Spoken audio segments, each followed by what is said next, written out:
रात का वक्त था। आधी रात। हवा में एक अजीब सी ठंडक थी, जैसे कोई अदृश्य परछाई धीरे धीरे चारों ओर फैल रही हो। हम सब एक बस में बैठे थे। यात्रा तो सामान्य लग रही थी, लेकिन कभी कभी सामान्य रास्ते भी आपको ऐसी जगह पहुंचा देते हैं जहां से लौटना आसान नहीं होता। बस का सफर शुरू में सब हंसते बोलते रहे, लेकिन जैसे जैसे बस आगे बढ़ रही थी, माहौल बदलता जा रहा था। बाहर का अंधेरा और गहरा हो गया था। पेड़ों की परछाइयां बस की खिड़कियों पर अजीब आकृतियां बना रही थीं। ऐसा लग रहा था जैसे जंगल खुद हमें घूर रहा हो।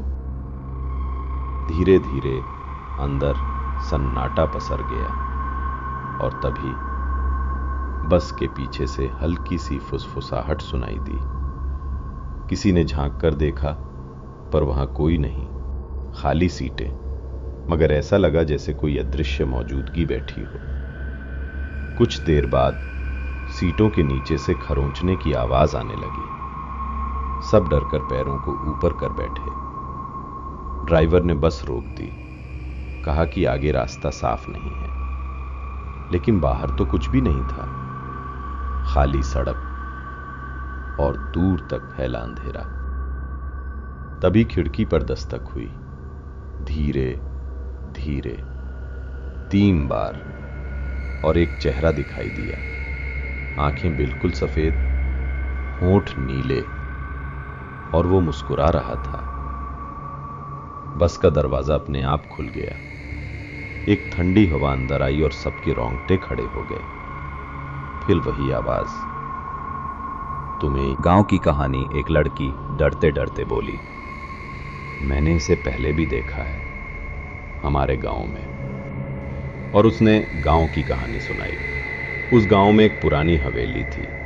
कहते हैं वहां कई साल पहले पूरी की पूरी एक फैमिली गायब हो गई थी। उस रात के बाद से वहां कोई नहीं गया। लोग कहते हैं हवेली में आज भी उनकी चीखें गूंजती हैं।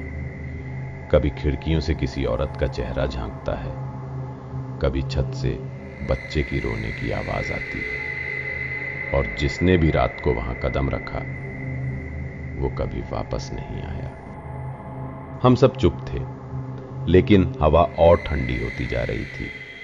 बस के अंदर सन्नाटा अब और भारी लगने लगा था। लोनावला का जंगल कुछ देर बाद बस लोनावला के पास से गुजरी।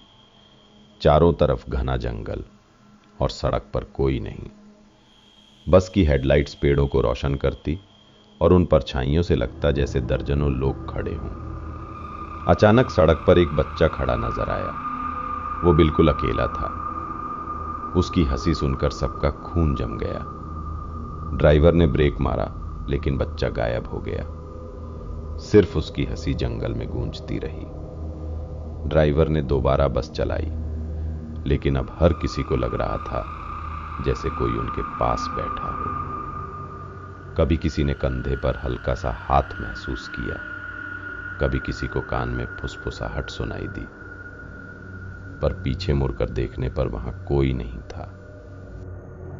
अंत जैसे जैसे सफर बढ़ा, एक एक कर लोग खामोश होते गए।